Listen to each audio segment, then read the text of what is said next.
Welcome back to Beyond the Uniform. I'm Justin Nassiri, and my goal is to help members of the military community thrive in their post-service career and life. Today's episode number 408, 0 to 2,100 Employees with Alex O'Brien from the Cardinal Group. And I think one thing that helped me, Justin, was the recognition of my growth matters to my team. If I want to be the best leader I can be, you're not just doing this for yourself, you're doing it for your team, for your people. They're looking at you to captain the ship. They want the best captain they can get too. It's important for their career and the stability of the business that they're invested in. I'm so grateful for the opportunity to have had this conversation with Alex. I reached out to him cold via LinkedIn because I saw he was in Denver and he was a Marine who has done incredible things as an entrepreneur, and basically treated this interview as part 2 of a conversation with him. Here's a couple of things that stood out to me that I hope you benefit from this interview. One thing is, at one point Alex says, "I don't know anything, pay me and teach me." And I think that's such a great thought as he was taking different jobs, as he was starting his company. Such a great way to approach anything, which is find something that can make money and teach you a skill set, and that will benefit from you.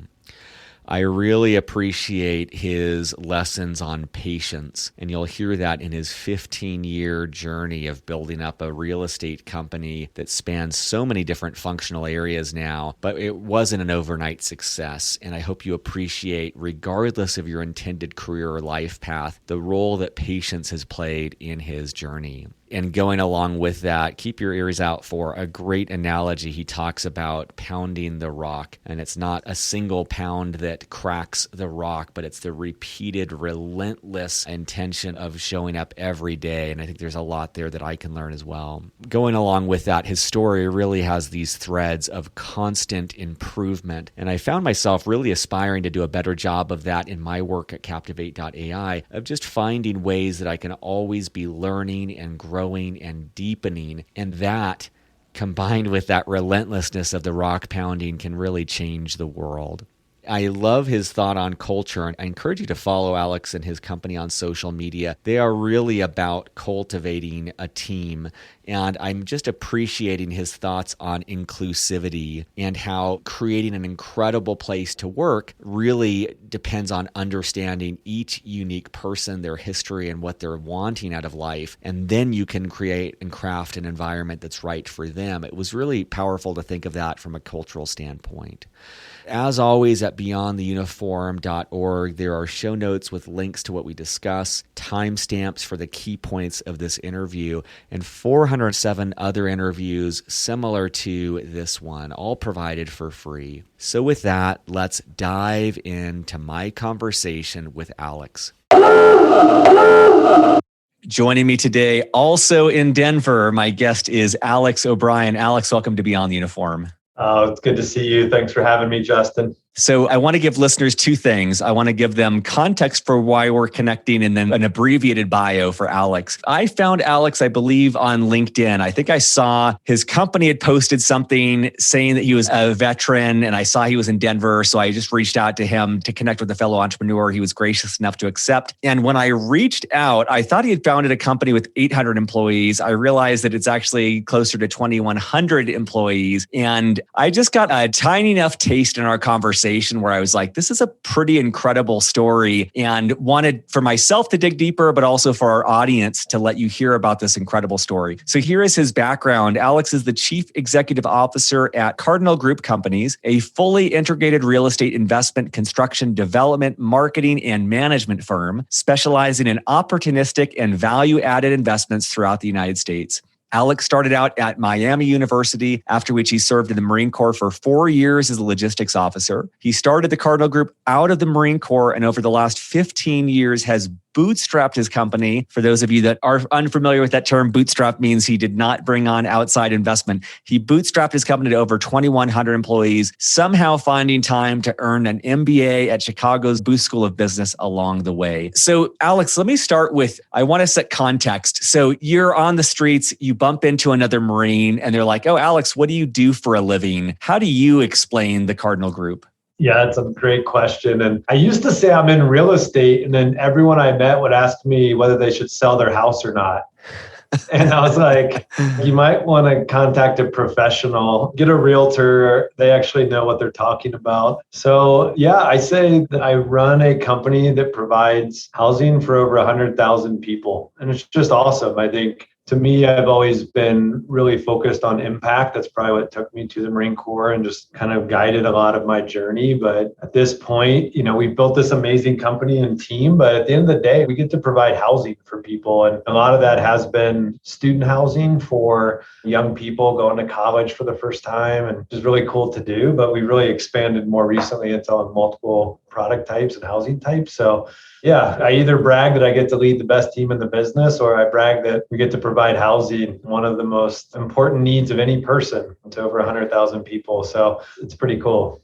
It's just interesting hearing you say that. It's so interesting how the way that someone describes what they do is really representative, I think, of their mission. And there's just such a difference between real estate versus I'm providing 100,000 people with housing. Like, it feels like a lot more emotional leverage. It feels better to think of the service that you're providing. Could you rewind the clock for us? So 15 years ago, and actually I forget offhand if you started this while in the Marines or afterwards, but take us through what was the genesis of the Cardinal Group?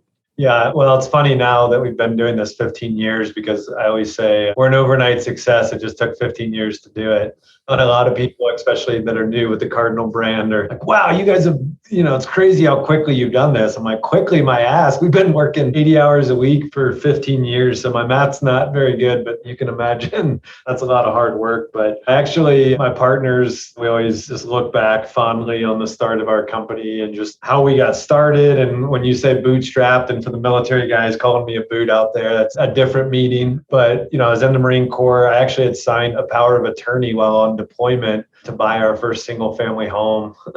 So truly, my other three partners and I had started while this was a side business for really all of us until it wasn't. And then it became a real opportunity, and the dream kind of started to look like a reality. And we were really young guys. We're blessed with a lot of support around us and people that were really betting on the horse. And all we really knew at that point was student housing, being just out of college and kind of seeing the change in college housing and hoping to get on the front end of that. And we were right. When we started the business in 2007 compared to student housing and where it is today in 2021, we really were the benefactor of being in the right sector and really riding that curve up. But yeah, truly, four founders aligned on this idea of like, let's build a great company from the ground up and challenge the status quo and be disruptors and all these fun things, which sounded ridiculous at the time, but to see that we were able to actually find success in doing that, it's just awesome. It's fun to tell the story, not just for myself, but for the other three founders and for all the people. We're at 2,000 people now, but there's been hundreds and hundreds of people who have just made Cardinal what it is today. So to some extent, I'm telling their story in the company that they've made and that they've helped get to where it's at today. So the three people that you started it with, how did you find them? And I'm just particularly curious for anyone listening who aspires to start a company and is thinking of, how do I find someone? If I want to found it with someone else, how do I find them and vet them and make sure I'm not torpedoing the company from the inception by having the wrong partners around me? Yeah. And I think, Justin, obviously you talk to a lot of entrepreneurs. Most will say the same thing, which is besides your partner, your spouse, your business partners, single or multiple, are the most important decision you can make. And we feel really blessed to have a partnership that has thrived over the last 15 years. And I think we just found this kind of mutual respect over friendship, if that makes sense. Everyone kind of had a third degree separation from each other, but no one was actually close friends. It was more of, we each saw each other as truly like someone that was bringing something unique and valuable to the partnership. And although we started with this kind of all for one for all approach, I think we quickly grew into everyone kind of taking a lane and being accountable and responsible to each other. There was this deep vetting process. To some extent, we got lucky because it worked. But I think the more kind of learning point of it was, don't just choose someone who brings the exact same thoughts and skills that you do. And it's funny, and maybe some will logically call out that to say we have a diverse partnership to start was inaccurate. We were four white men, so I don't think at that point we truly understood the true value of diversity in a team, but within that group, there were enough diversity in kind of background and experiences that each brought something unique and different to the table that was valuable and impactful. So I think when people get partners wrong, they usually choose an echo chamber type partner, just two people who know the same things and do the same things. They even worked at the same company and then they launched together. So they might even have very similar ways of thinking about it. But that duplicative nature isn't very valuable. I think it's the diversity that's valuable. So I still tease my partners. I say, you guys actually needed someone who would work. So that's how they picked a Marine like me to join the team. But in all seriousness, we all had different skills, but a shared vision. And that's the recipe. Each person adds value while also all working towards the same goal, which is something as veterans, I think we all understand. Yeah, so super blessed. Obviously, it's easy to look at the success and have hindsight bias that we made the right decision and we picked the right partners, but I can't stress enough how important that is. And just like any partnership, maybe in your personal life or relationship, there's tough times. And I think those that would run away quickly from a partnership personally aren't great professional partners either. That's a skill set, that resilience of it's going to be hard. It's going to be tough. And you want partners who are going to stick it out and be there for each other and hopefully form a long lasting partnership. What was the scale or stage of the company when you actually departed the Marine Corps? And correct me if I'm wrong, was it you left the Marine Corps and you went straight into Cardinal Group? Was there something else you were working on? And one other thing I'll tack on there is I'm always curious how long you were able to go until you could start drawing money from the business, because I think it's helpful for listeners to know whether you were drawing on savings, you had some sort of side job, or how you kind of flowed this into being an actual paying full-time job. Yeah, that's a great question. And when I left the Marine Corps, we were truly just getting started. And that actually informed a lot of my decision on leaving the Marine Corps in 2007. And I was just ready to go for it. To say I had another job lined up, I did briefly work in a few consulting and research roles in real estate, just trying to cut my teeth and learn more about the industry. And I kind of committed to companies. I don't know anything, but I'll work hard. And in exchange, you pay me and teach me. And I did that for a year and a half. But yeah, there was kind of this moment where we didn't really own real estate, but we owned a real estate company. And that always got a lot of jokes from our friends, but it was a night job and we really sacrificed a lot. And I guess I'll kind of boost up my partners here, is that we all had kind of day jobs and a life going on. And then we're really committed to the growth of this business. And at night we'd get together and write business plans and PPMs on how to raise money to buy real estate. So I think we were really committed and all four of us were working other jobs, and then slowly partners almost launched. We kind of stood in line at the door of the plane and said, all right, who's up first? And one person jumped and the rest of us stayed in the plane and kept working. And then we'd use that money to fund Cardinal Group to start. So when you say bootstrap, no joke, we were using our salaries to kind of launch this on the side and foregoing consumption and nicer cars and nicer apartments. I mean, we were truly kind of all in on this business. And that's probably a good learning point for future entrepreneurs, is when you say you're all in, you got to go all in. And it's not going to be pretty at first. And we were living in our own studio apartments that we were renovating at the time and trying to draw management fees and make the investment work. So it's always been about foregoing current consumption and investing in the business. So we took, a lot of people don't believe this, but we took $36,000 salaries for the first 3 or 4 years of the business. And every penny was rolled back into the next big hire, the next important piece of infrastructure. And I think that's important. We weren't funded, so we were funding it ourselves. And now we're reaping the benefit of that. We own the business outright with no debt, no outside partners. We've been able to kind of choose our own destiny, but to get to that point required a lot of sacrifice. And in hindsight, I don't know if I'd do it again. Maybe that's the learning point. I would have done it easier. I would have just taken outside investment, and those moments of hardship really developed the skill sets that have made us successful. Very gritty business, very focused on best idea wins, really culture and kind of team centric. And none of that happens if you're well funded and maybe life's a little easier. So a lot of the hard times really built the skill sets that have made us successful in the last decade of our growth. What was the rough span of time until all of you working kind of nights? And then I love this image of just people parachuting out one by one. How long until all of you were actually in the company working on that as your full job? Yeah, really like 09, 08, 09 timeframe. It's like a year or two of that. Wow. Then I took the ultimate funding, which was taking student debt to go back and get my MBA. Right as we really started raising a little money and doing our own acquisitions, launching a management company. This was kind of 09 timeframe. I went back to business school to get my MBA. So was growing Cardinal, was getting my MBA, was actually met my wife there. So I always joke I had 3 full-time jobs. You know. Was that kind of a collective decision of the 4 of you just kind of saying like, hey, we need this skill, who's going to do this? Or was it something that you really wanted to do for yourself? Or like, how did you as a partnership approach that?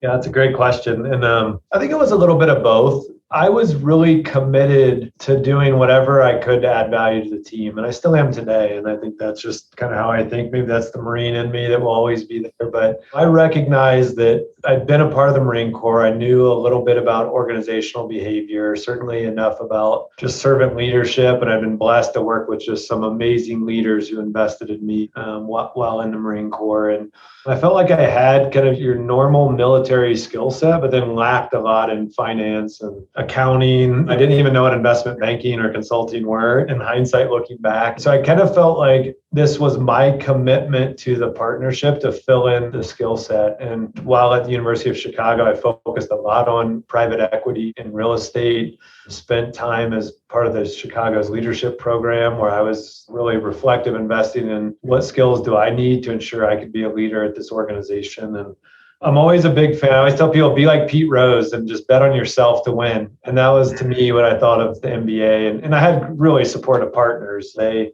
not only encouraged me, but also knew that that was a big time commitment and that I would be splitting focus, but knew that would pay off in the long run. And I do think definitely a more complete professional. Both my experiences, if you look at it, were kind of more generalist. The military, obviously, organizational behavior, leadership, management, or developing org structures and logistics, things like that. And then obviously getting the degree in MBA, which is naturally, even if you have a specialty behind it, is a little bit of everything. So I think that really, those two things combined, and then the experience throughout my time here building Cardinal have, I think, just given me a really broad view of business. And that's been helpful. And part of my role here, obviously, as the CEO is to be kind of this person over it all. And that's been great. So I'll just name for listeners, one thing I'm jealous of, I went directly from submarines to business school. And at least the story I have someone in your situation is that having had some work experience prior to getting your MBA and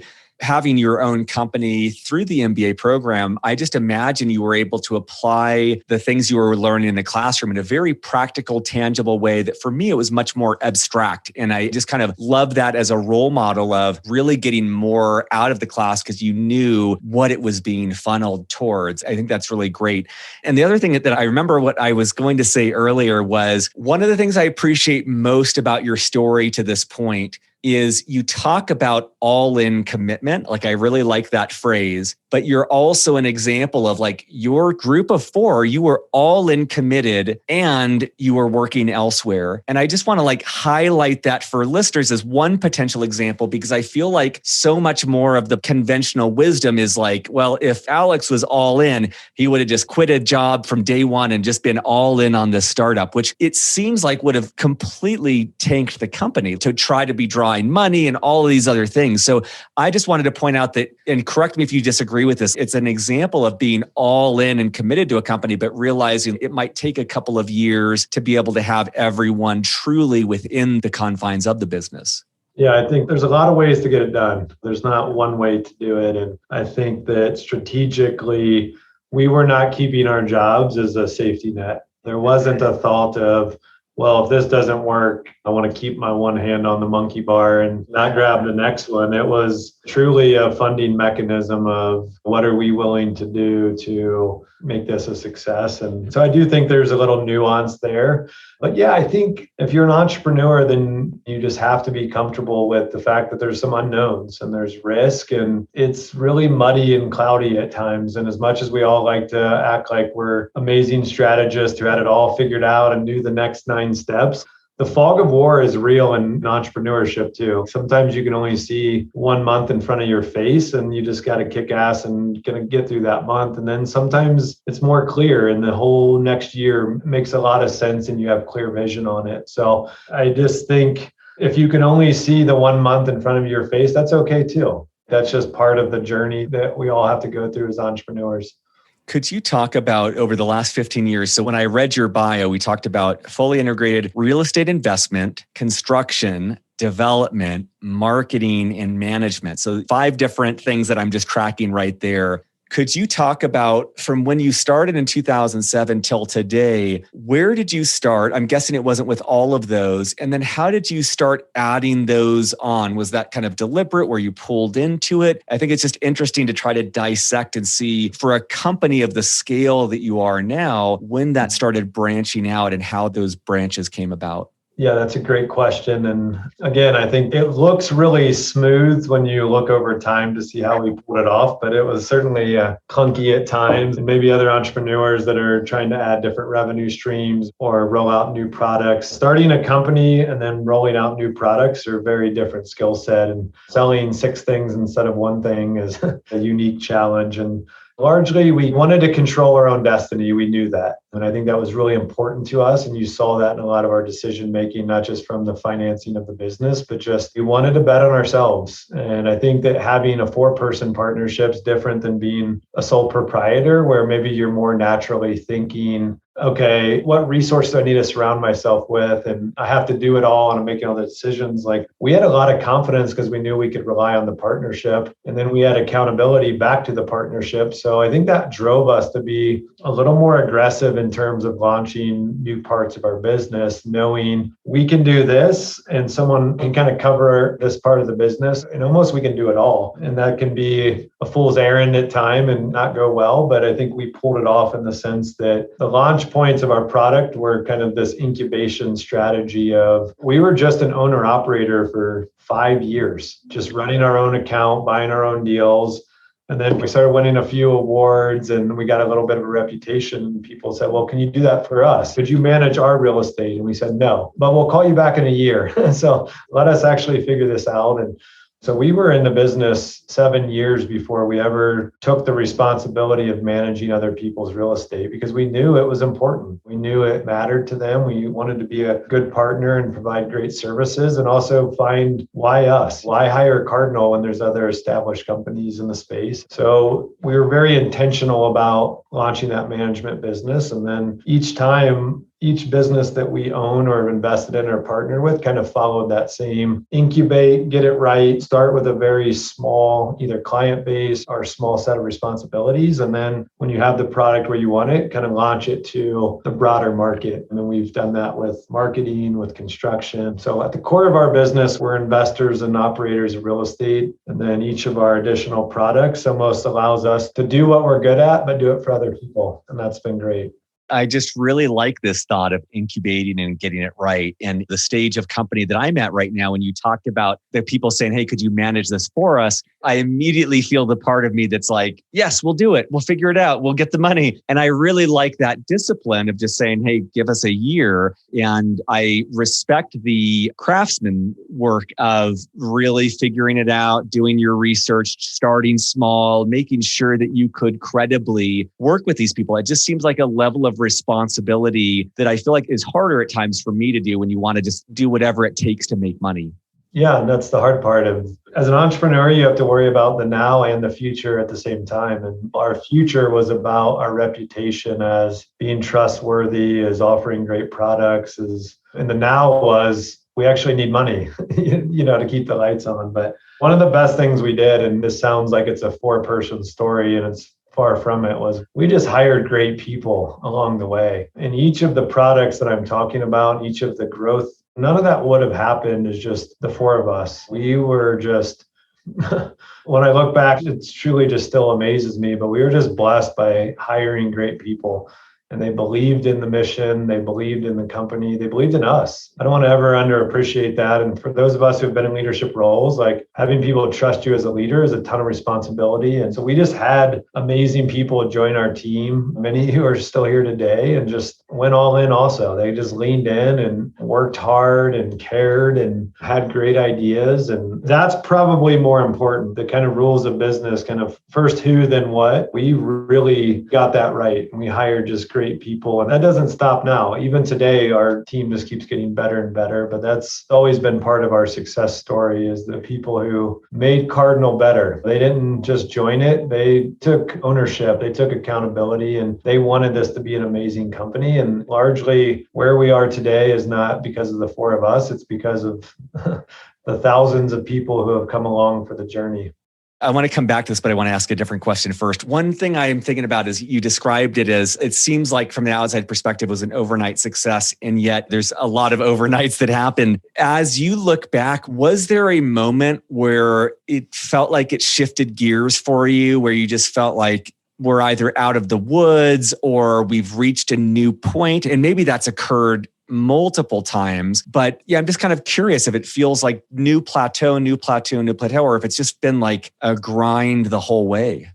Oh man, one of my worst skills is to just stop and enjoy the journey. So I hope other entrepreneurs are better at it and just take a moment to reflect on each of those moments where it is something special. And I do look back and different parts of the hockey stick, growth in which, we've really gone like that. And I think that's the long, patient game you have to play sometimes. And certainly there's others out there who just start it and it's a success and they grow. And that's awesome. I mean, that sounds like the better path to take. But really in 2017, there was a confluence of events where our reputation, I think, had solidified us as we had such momentum that maybe it was a little too late. And since then, we've just gobbled up an unbelievable amount of market share. We've raised a ton of capital of groups that they want their investment to go through a fully integrated operating company like Cardinal Group. We've attracted kind of a who's who list of talent, even in our industry. So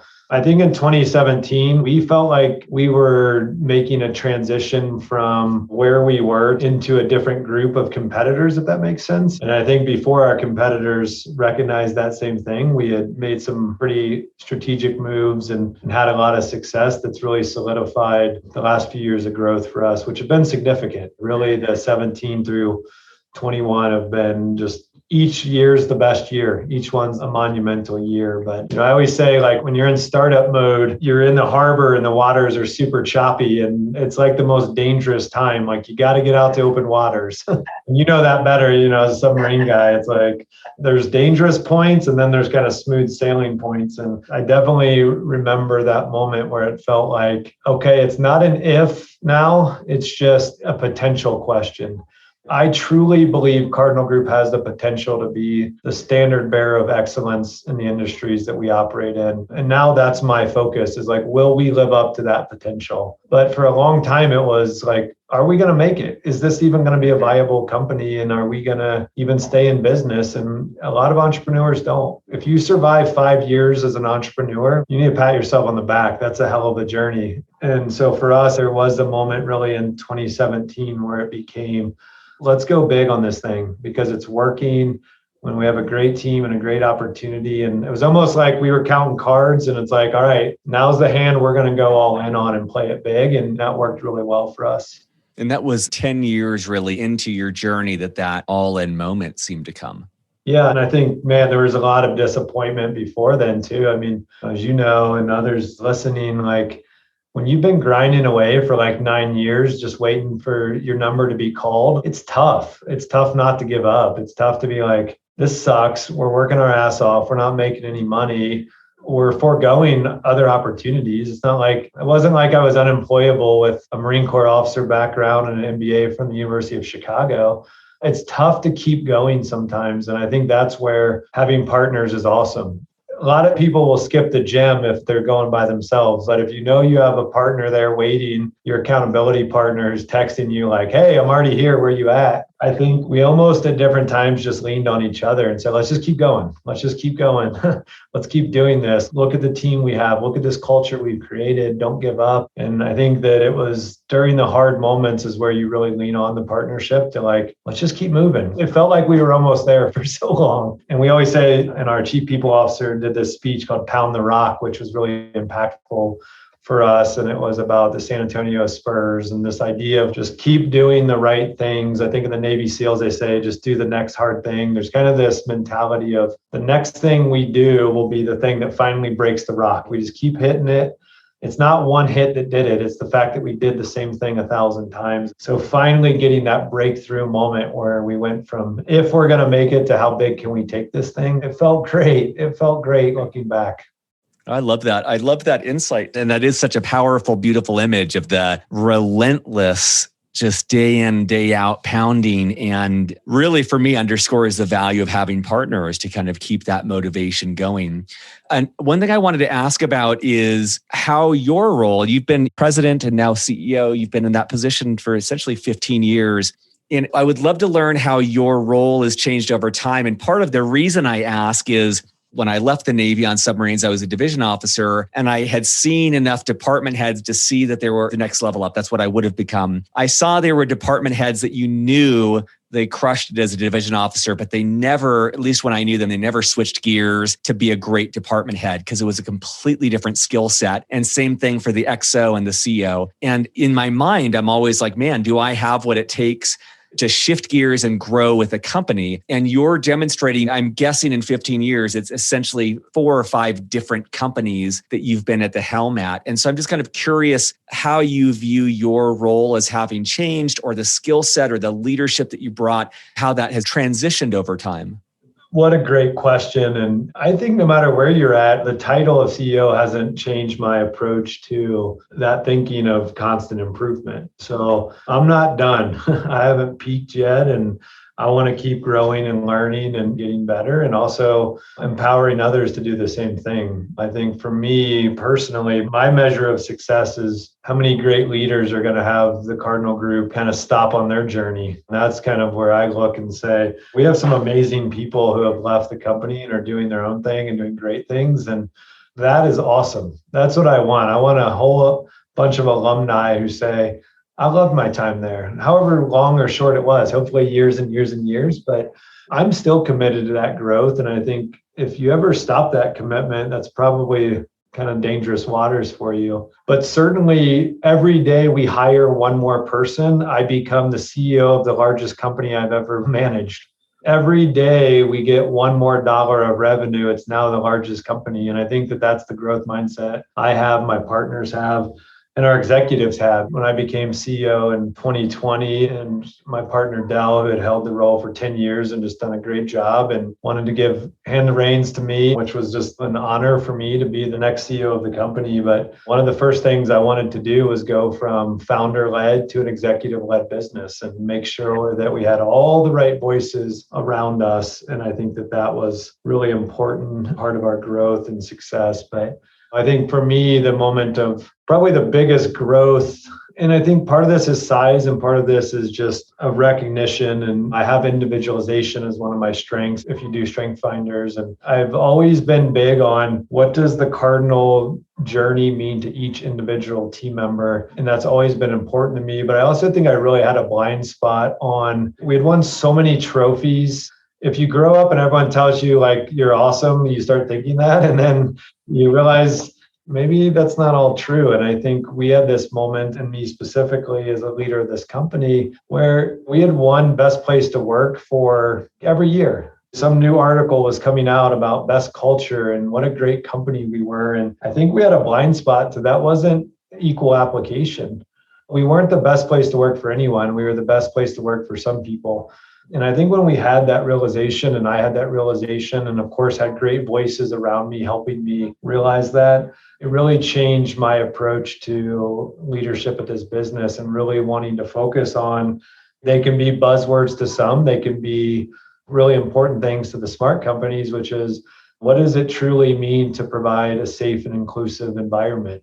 What does it mean to truly value diversity at every level of your business? And for us to go from 4 people to 2,000 and growing, we need to have access to the talent market who choose Cardinal, who want their career to be at Cardinal. And that means we have to be the best place to work for everyone. And so I think that's probably been the best growth area. Certainly, there's been maturation of process and just intellectual honesty and problem solving and all kinds of executive skills. But I think the most impactful improvement to our business was where our leadership team really said, we're committed to diversity and safety and inclusion and equity because it matters. These aren't just buzzwords. Like, this is going to define our legacy of where we truly the best place to work for everyone. So that's really changed and been a part of my growth as a leader, is to really personalize that and make that part of the company's focus of what we're doing. I love that. It kind of brings me back to one of the things you said at the start, which was like, yeah, we felt like we had a diversity of perspective, but in truth, we were 4 white guys. And it's just kind of like, I love to see the evolution of realizing we may be the best place to work, but not for everyone. And how do we do that? And I just think that's like a very nuanced answer of like really being empathetic and curious about each person who is incredibly unique and has a different background and different goals and all of these different things. And how do you shape an organization to be serving them in the way that they need to be served? I think that's incredible. I wanted to ask about, I just loved your answer about how you're continuously learning and growing. And I'm wondering for myself and for our listeners, what has helped you continuously learn? And I see you going again your MBA, but obviously you still got that mindset. Is there entrepreneur groups that have been helpful, or is there podcasts, or like now or in the past, what are some of those things that have helped you continue to sharpen? Well, I think most things are habitual, and I think the habit of learning is probably most important. And just like I say with my own children, I want to teach you to learn, then the rest will kind of fill in. And I think that's how leaders have to approach this, is the habit of learning, the habit of improvement, of self-reflection. So I think there's a lot of ways to do it. And like any good diet, it has to work for you. What works for me might not work for another person, but I'm really into reading. I think that it's just essential, and it seems to be a common trait of those that are successful, and whether that's periodicals or online or articles posted or books or Get Abstract or any of this stuff. I mean, there's a lot of ways to like consume information. I think listening to audiobooks and podcasts, and then surrounding yourself with a group of some sorts. It can be a YPO or Vistage. It can be, I've had a really focused effort on building relationship with my competitors, believe it or not. I think there's kind of it's lonely at the top mentality, and the people that you can learn the most from is those going through the same experiences, and they may be the CEO of a competitor. And although we can't usually talk out loud about it, like those are great resources to just kind of talk through and see where the struggles lie and see other things that those people are going through. So there's not one way to do it, but it is a commitment. And I think that it's been tough. Obviously, I have small children. My family is very important to me. I'm the CEO, and I do work a lot, despite popular opinion of the CEO title. I put in a lot of hours. So to find time for personal growth, it can be tricky, but it just has to be a commitment, just like fitness, just like any wellness, your own well-being. And I think one thing that helped me, Justin, was the recognition of my growth matters to my team.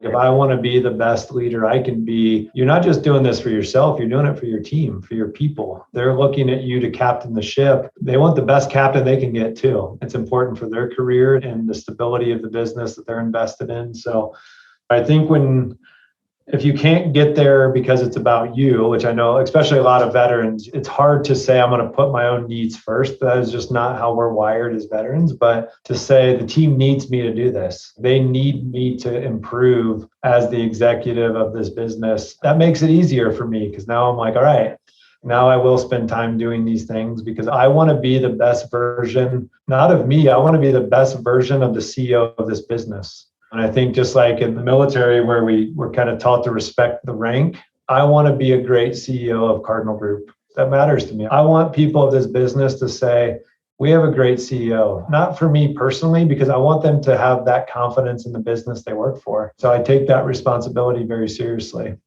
I think that's such a great answer. The diet analogy is fantastic, where it is much more the commitment to learning and growth that matters and then finding what works for you. But I've never heard that before about my growth matters to my team. And I think that is a incredible gift to our listeners, because I think that every single one of the 400 plus people I've interviewed, myself included, it is very difficult to prioritize our own needs. But that really does flip the script of you are doing this in service of others. You are doing this for the betterment of the company, the organization, the people that work for you. And for whatever reason, I love that distinction of the title. I want to be the best CEO of this company. I don't know why that shifts things for me, but it feels less ambiguous of I want to be the best version of myself. It's no, I'm in charge of this company. I want to be the best CEO possible.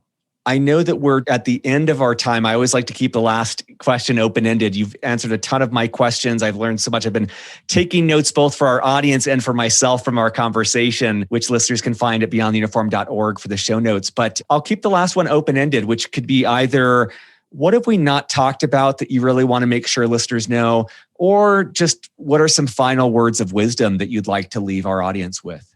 Well, I would say hire a veteran.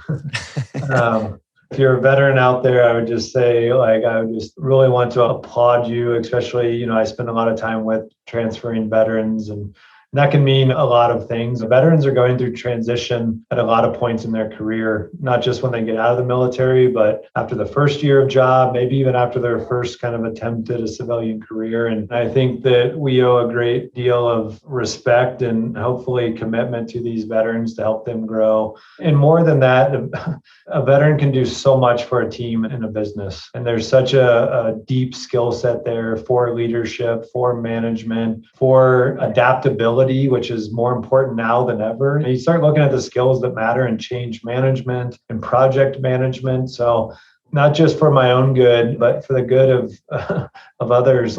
When you get that resume and it looks like they haven't done anything except serve in the military, that's a lot. That's a lot. And I would encourage, and I think this applies to a lot of things. There's a lot of skills that we all have that are transferable. And in the future, that's going to be more important than ever. The future of work is very uncertain, but what we do know is that it will have a lot to do with automation. It will have a much heavier digital footprint. And all of us are about to go through what veterans have gone through, which is I need to start transitioning my skills. And I need to make sure the skills I have are applicable now and more importantly in the future. So we're all in this together, and veterans are going through that right now where they're trying to learn new skills that can transition. And for those of you who have given veterans a chance, thank you. And for those of you who haven't been able to get comfortable with that transition, give me a call or shoot me an email. And I'd love to be a part of that thought process of making sure that you understand just truly how talented these men and women are. Well, thank you so much, Alex. For listeners, this is Alex O'Brien. You can find him at the Cardinal Group. Their website is cardinalgroup.com. If you follow them on social media, you'll see how important leadership is to them as an organization, how strongly it comes through that they're committed to cultivating their team and their employees. I'll have additional resources in the show notes at beyondtheuniform.org. Thank you so much, Alex. Thank you. Thanks again for having me. And number 408, that feels great. That's awesome that you've had so many amazing people on. And so I'm really appreciative of the invite. So thanks, Justin. Good to talk with you.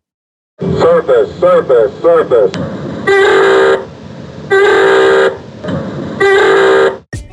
Beyond the Uniform is written and produced by me, Justin Asiri, with the help from our Chief of Staff, Steve Bain, our editor, Lex Brown, and our Head of Social Media, Janelle Hanf. We are an all-volunteer organization and would greatly appreciate your help in any of the following ways. First of all, spread the word. Beyond the Uniform has over 380 podcast episodes and 15 on-demand webinars, all offered for free. Help us spread the word on social media, at military bases, or whatever gets this resource in front of the men and women who need it. Positive reviews on iTunes go a long way towards this as well. Second of all, sponsorship. Beyond the Uniform relies on sponsorship to keep us going. There is so much more we'd like to do, but just don't have nearly the resources to do it. If you know of a company that would advertise in any way with Beyond the Uniform, please send them our way. third of all donations. If you're in a financial position to donate, you can find more information on the support section of our website. At our website, beyondtheuniform.org, you'll find over 380 episodes categorized by industry, functional role, and more. You'll also find both free and for-purchase resources that take a deeper dive on topics related to career growth. Thank you for your support as we aim to help members of the military and their families thrive in their post-military career and life.